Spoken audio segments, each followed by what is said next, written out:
All right, this is a solo game I played on the 19th of January. I was a liberal in seat two, and this was a liberal win.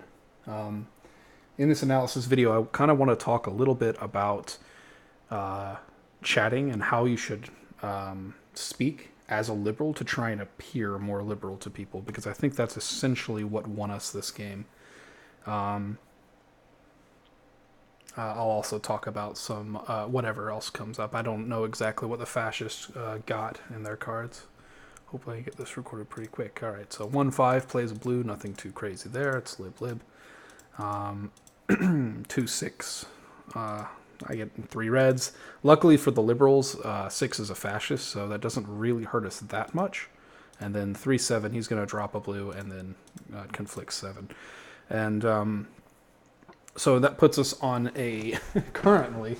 It makes me look pretty bad as a liberal. So this is actually a good play by 3, because he kind of freezes me and 7 at the same time, and there's still a fascist in 1-4-5. It's not best possible situation for fascist, but I still think that's probably the better play rather than doing some I would consider conflicting 7 and then inving 6 liberal if I'm fascist in that seat, but you can kind of do that, but it's not really a great idea all the time. Anyway, I'm going to continue on. 4, yeah, 4 definitely gets 2 blues there, and he claims it. And he makes a mistake here, I think. I think it's a mistake to claim RBB. I think he should just claim RB.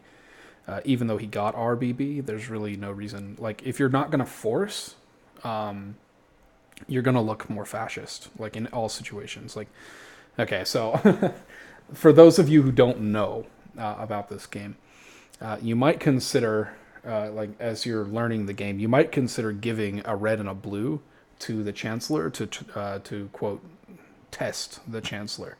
That is completely pointless. You're going to look more fascist on this website because the people on this website that are good at the game know that more important than testing chancellors for their liberality is the deck count itself. The deck count will tell you the story of how everything went down, and I think it's kind of annoying to me because I thought and I say this during a video, that I thought he got RRB and overclaimed a blue to help 3 out. It turns out that 3-4 is still fascist. I just thought that for the wrong reasons. And then really what's interesting about that is that 3 also got a blue, so it's really a 6 blue deck, and I'm kind of annoyed by how it went down. Like 2-6 would have conflicted, but at least I would have known that 6 was fascist at that point, and then 3 could have still ditched the blue, and it would have been a 5 blue deck because 5 gets red blue blue as well, and he does the proper thing, and that's force. If you want me to expound on why forcing is better than giving choice, I can. There are some players that will give choice on RBB against the meta, but as a general rule of thumb, you really shouldn't do it because good players are going to suss you out for it. They're going to make assumptions based on the deck count. And you just have to understand that even if you're liberal and you are telling the truth doing that, you're going to look like somebody who's claiming an extra blue to help somebody else out. So you might wind up shading yourself and another liberal from one other liberal's perspective because information is everything. And when and that's the important thing to know about it is that if when the president and chancellor are in agreement about the number of blues, then we have what we would call a confirmed deck. You know, when 4 claims RBB and 5 claims RB, it's no longer a confirmed 5 blue deck. It actually winds up being a 5 blue deck, and as we learn in the replay, it's actually a 6 blue deck. But the but it's not confirmed from my point of view. In seat 2, I know I got 3 reds. 4 could have got RRB from my perspective because now and then it would be a 4 blue deck, and so anyway, anything's possible. So all right, we 9 to 1. 1 goes 4. And he gets they get 2 blues. This is negative for the liberal team. You might think it's great to have the 4th blue down, but once the new deck shuffles, the main reason that having 3 blues down and 2 reds down is pretty much the norm for games is because it gives sort of an equality of opportunity for liberals and fascists. When you have 4 blues down and 1 red, then you have a higher chance of getting consecutive red reds, uh, even as lib in the deck. Like 2 liberal presidents could get 3 reds and have to play into Hitler's zone. Because there's only 2 blues and 12. That the odds of that go up, and the deck odds. These are the kind of things you have to think about. Having that extra blue, just 1 extra blue and 1 less red, increases the odds that you're going to get at least 1 blue in one of the first 2 govs of the new deck. So, that being said, it would be better to have 3 blues and 2 reds going into the new deck than 2 blues and 3 reds. And the reason for that, of course, is that it was Hitler's Zone, and you want to avoid Hitler's Zone if you can. I then picked 6. I was never going to get Yod, so that's not really all that bad. They were yawing 4-5 anyway. Luckily for us, 4 gets 3 reds, and what that allows is for 1 to get the final blue. Now, here's a problem. Okay, I know why 1 picks 6 here. 1 picks 6 because of my chat. And I'm going to click show chat, and I'm going to see if I can find real quick where I chatted this. There was a point where I start talking about lines. You know, I start talking about I start talking a lot about what I think lines are, and that's totally fine to do as liberal, because you're just kind of throwing things out there. You should never like hard claim that somebody is fascist, because then you're claiming info. Unless you have the info, like 3 as a liberal, if he was liberal, would know that 7 is fascist, but that's kind of neither here nor there. There's a point where I talk about if 134 is the fascist team or not. Let's see if I can find it. See, Maranki says the wrong thing there about lines. Shoot. Oh, man. Okay, so the chat got cut off. Oh, no, it didn't. That's kind of annoying. The game does that. Sorry. I'm going to keep looking for it. Yeah, just SE1, yawing 1x. That's Missed the correction. Yeah. Anyway, at some point I talk about how, 134 can be the fascist team. And, I mean, look at that. That's 2 out of 3 fascists I'm naming. Luckily, 6 is fascist, like I said earlier. I think this comment here is basic, because this comment comes right before, 6 comes in. And, or 1 picks 6, I think, based on that kind of comment. Because a lot of liberals will have the tendency to pick based on who is accusing them. 1 doesn't know whether or not they can trust me, because I claimed 3 reds, and even though it's a 5 blue deck, I still could have got a blue and ditched.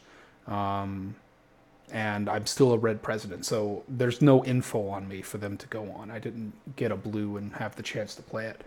And so when I say something like this, like when you claim like a set of lines that is possible, like 1, 3, 4, I'm saying it hypothetically here, but a lot of people will read that and then immediately make a pick based on it, right? Like, Maranki is the type of player that will read that and assume that I'm soft accusing her, and then she picks 6 because of it. So this is a good thing to keep in mind, because you can take advantage of it. If it's something like 2, 3, 6, and 6 is my Hitler, I can just be like, well, 1, 3, 4 is all fascist, and then Maranki will pick 6 because I didn't conflict. And I've kind of, in the earlier parts of the game, and you see it in the actual video, I kind of cultivate the idea that I hope 6 is fascist.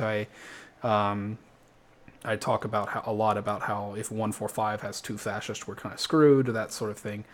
And then I make this kind of comment. I'm like, well, if 1-4 is fash, and then there's 1 and 3-7, we're just kind of done. And so they pick 6, and luckily 6 is 6-9's it. I remember I was asking 6 what his vote, and everyone thought he was baiting, but he wasn't. He actually nined it, which is pretty interesting idea. I mean, he could have defended his vote and maybe swayed me. And maybe, I don't think he would have swayed 5 or 7, though. They were going to yaw. Luckily, Maranki gets a blue. Unfortunately, she picked a fascist. So, he gets shot. And now, here's another point in the game where that is critical. This is 5 picks 4. I don't know why you would ever yaw that. I think 4 is kind of just dead at this point, especially when they yaw 7. Like, there is no hope anymore for the fascists to win the game. And so, you know, I want to talk a little bit about why Maranki picks me. And I think the reason that Maranki picks me is because of my chat. So after the shot, let's see if I can find it. I start talking about, I start talking a lot about how, because one was talking like, oh, I just need a C and H. I need to pick a C and H, and we're good to go. Okay, so here's a PSA to all you liberals out there who do things like this. You know you're a liberal, okay? And you know a fascist is dead. The other liberals don't know that, okay? And you should play around that, the fact that they don't know that. Even if I'm a fascist in seat 2, the optimal play from one's perspective would be to play 2-1. And if one says that, I'm going to be a lot more happy yawing 1. So it's kind of like a reverse psychology. Because you're willing to give up that second gun, I'm more willing to trust you, especially in veto zone. And that all of that sort of stuff matters. But you should at least talk about it. You should talk it through. 3 starts, shading me. I thought 3 was fascist already anyway, so it really didn't make much difference. I don't know if they were serious or not, but I want to touch on this because it was kind of it might confuse some people when I start talking about, top decking into veto zone, right, and then playing 2-1, right? Because at that point, I'm still assuming 1 is liberal, and so it really isn't a great strategy to play 1. We really should have been talking about yawing 5 or yawing 7 with a gun, because that would be optimal from our perspective. Even if 7, okay, so like 5 picks 4, that's a terrible pick, and I'm glad that we, didn't nine it. But we should think seriously about yawing 7 too at that point, because if 1 is liberal and 6 is a fascist, and that's the case that we're in, we can yaw 7, and even if 7 is fascist with 6, the worst thing they can do is shoot 3, who's a liberal, and then we have a 2v3 game, still liberal majority, and that's great. Now, the thing here to consider is that, it'd be even better because 7 happens to be liberal, so 3 would be dead, and then we'd only have Hitler and a ton of liberals to pick from. And then we could just, we can play based on how, because at that point, see, a number of things happen as soon as we yaw 7 with a gun, or 5 for that matter, if 5 doesn't pick Hitler. 1 becomes nearly confirmed liberal, because fascists just don't yaw liberals with guns. They'd out, like I talk about testing for 3v3, they out it's actually 3v3, we need to 9 all govs. Only liberals can make these sorts of plays, and so it really works quite well in liberals' favor. Another thing to consider is that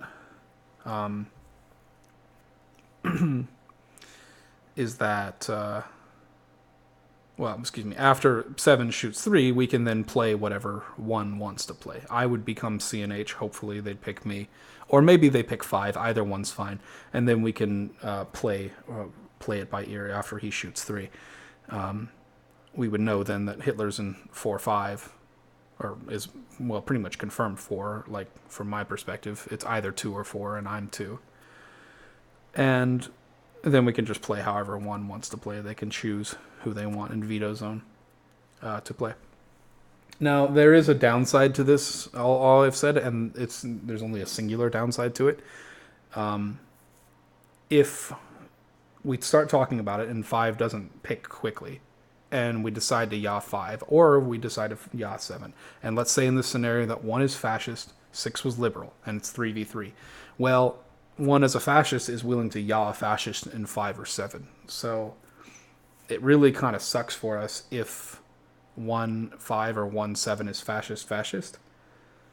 There's not much you can do about that, though. But at the end of the day, we wind up yawing 1 again. So, and they pick me, and I think it's because of my chat. I chat all about this. Like, I have good logic here, and Maranki picks up on it. Maranki knows, right, that, and I can kind of tell just from the way she's chatting. She seems to be like, oh, I don't want to elect Hitler. That's kind of liberalish chat. It could just be, bullcrap fascist talk, and then she just picks Hitler anyway. But we both kind of cue into that, and 3 starts going, what is 2 saying? Like, yeah, 3 was just fascist. But these are the kind of things that make you sound more liberal, just through your chats. You need to sound reasonable, like you're willing to try different things, and I'm just putting ideas out there. And also I'm saying, 1, if you want me to think you're liberal, you probably want to give up the gun. Now, I didn't realize this at the time, but it's actually a negative play to top deck, because if I'm willing to trust 1 in Hitler zone, I'm willing to trust 1 with another gun. I mean, in veto zone.